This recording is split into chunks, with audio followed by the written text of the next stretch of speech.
Salam alaikum wa rahmatullahi wa barakatuh. Nous sommes toujours dans la même leçon des êtres vivants et notre titre d'aujourd'hui c'est la relation entre les composantes du milieu écologique de la page 26 à la page 27, toujours dans le même manuel. C'est mon éveil scientifique de la classe 6e année au primaire.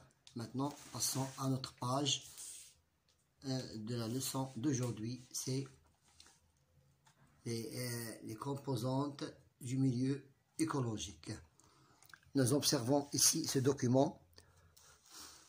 Dans un milieu écologique, vous voyez ici, les êtres vivants que vous voyez, les êtres vivants sont liés entre eux, ainsi avec les non-vivants par des relations variées.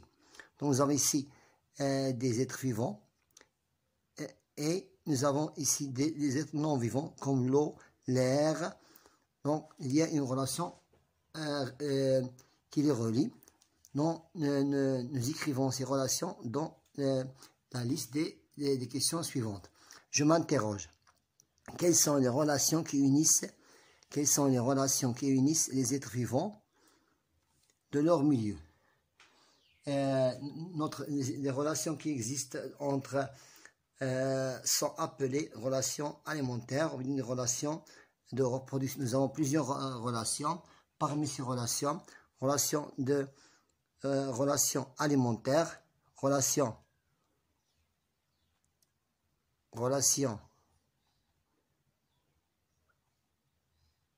alimentaire, relation de reproduction, relation de reproduction,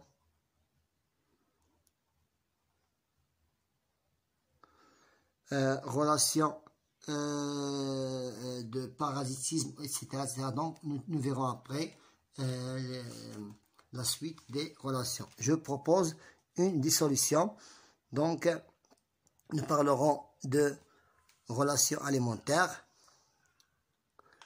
Nous parlerons de relations alimentaires. Nous parlerons de relations alimentaires, relations de reproduction, nous parlerons de relations de reproduction et deuxième sous-titre, nous parlerons aussi de chaînes et réseaux alimentaires.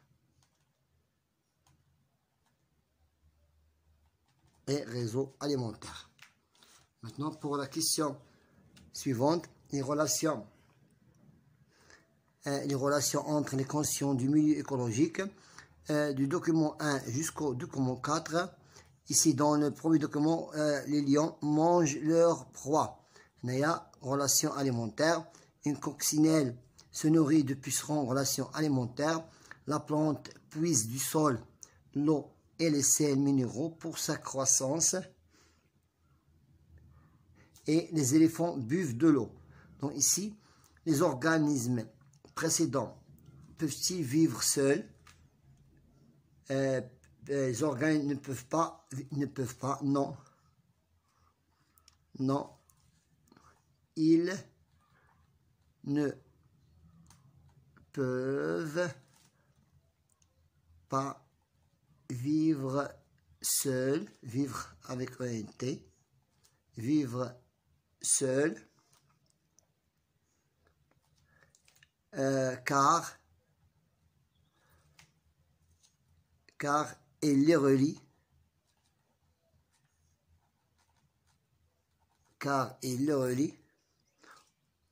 entre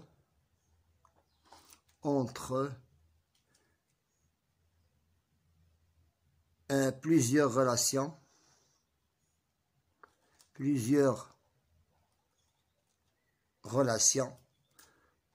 citées au-dessus, plusieurs relations. Exemple, prédation, prédation, reproduction,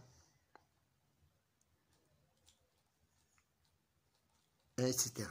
Je conclus, les relations entre les vivants pour assurer leur vie sont appelées. Les relations, je conclus, les relations entre les êtres vivants, que vous voyez ici,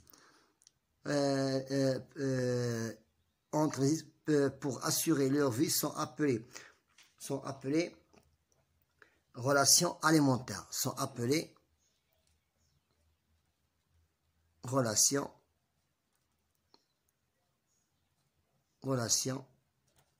alimentaires. Maintenant, passons à la page suivante. Donc maintenant, la chaîne alimentaire et réseau. Donc ici, le serpent se nourrit d'une grenouille, l'aigle se nourrissant de serpents, grenouille mangeant une sauterelle, criquet se nourrissant de plantes, feuilles d'arbres. Donc nous commençons par le premier maillon.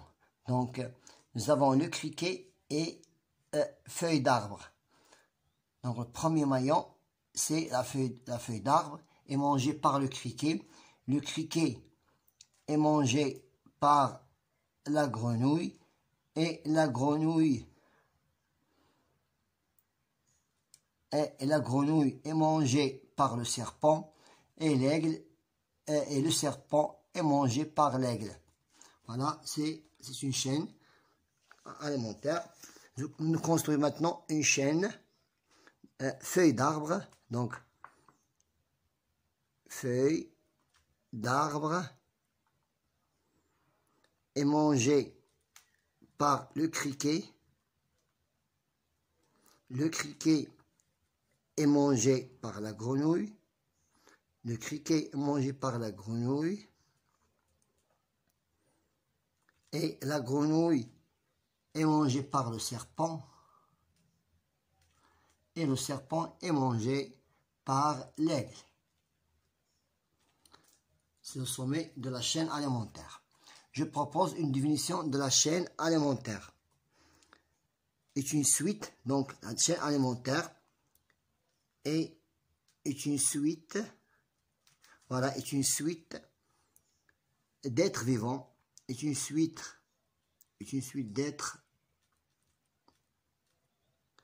d'êtres vivants dans laquelle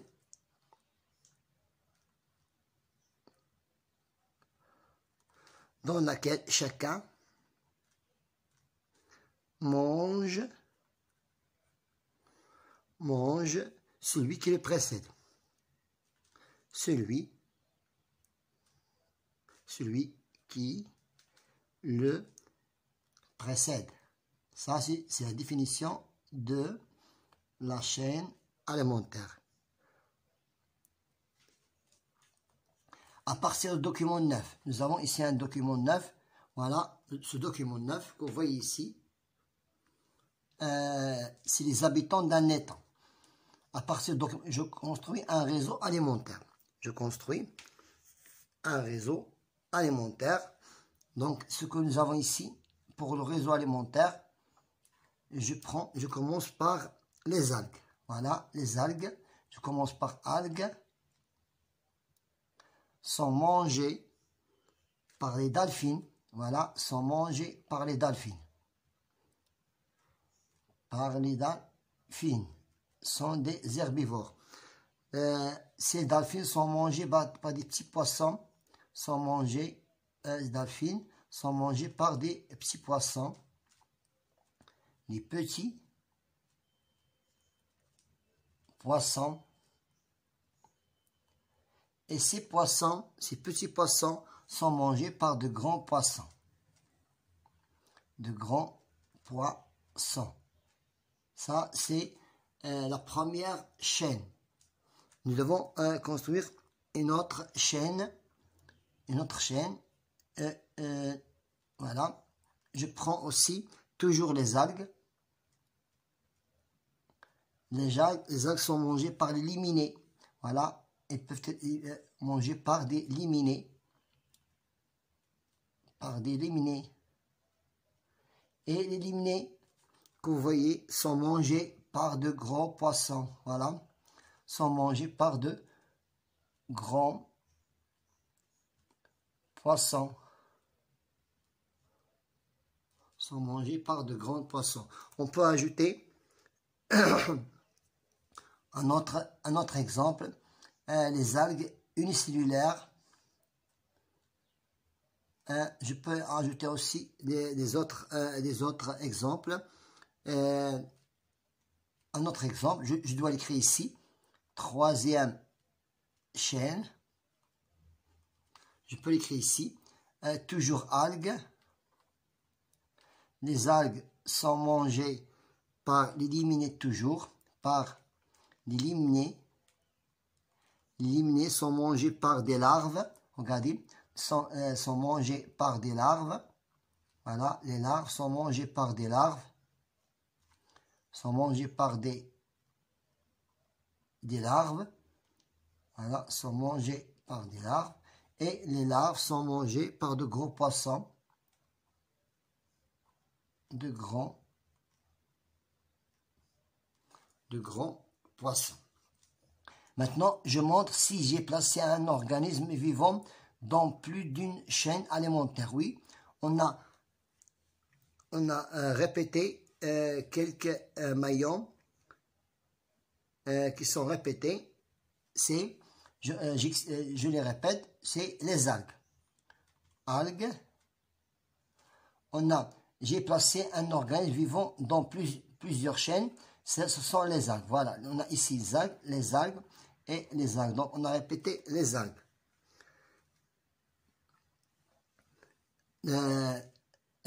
Pourquoi? Parce que pourquoi les algues? J'explique pourquoi. Parce qu'elles constituent, sont situées au début.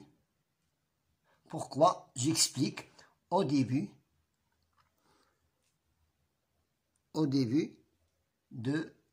des chaînes sont situées. C'est pour cela qu'on répète à chaque fois ce maillon, les algues. Donc, sont situées au début des chaînes. Et on peut aussi, même les liminés sont situés au début des chaînes. Je rappelle ce que forment les chaînes alimentaires imbriquées. Ces chaînes, les chaînes alimentaires imbriquées sont appelées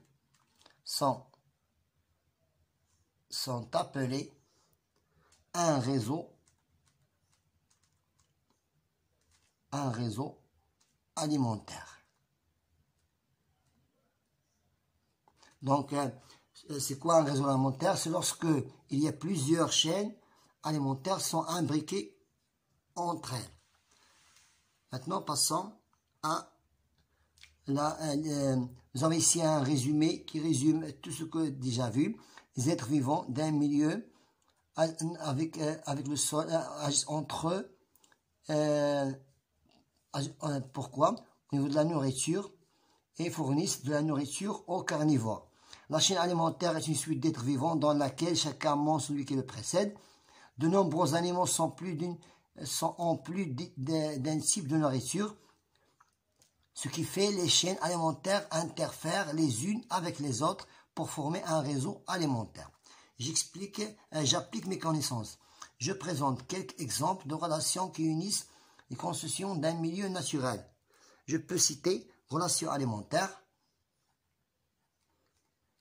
entre les maillons, relations alimentaires, ou bien de reproduction,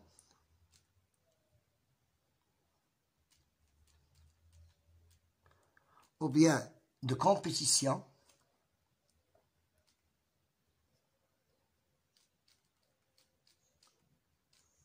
ou bien relation de reproduction, de compétition, ou bien de parasitisme,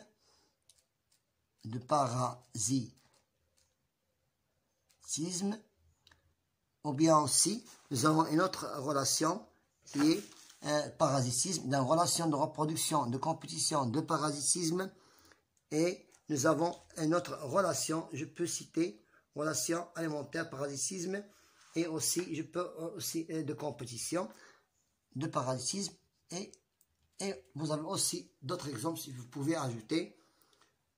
Donc, voilà, on a terminé avec notre séance d'aujourd'hui qui était relation entre les composants du milieu écologique.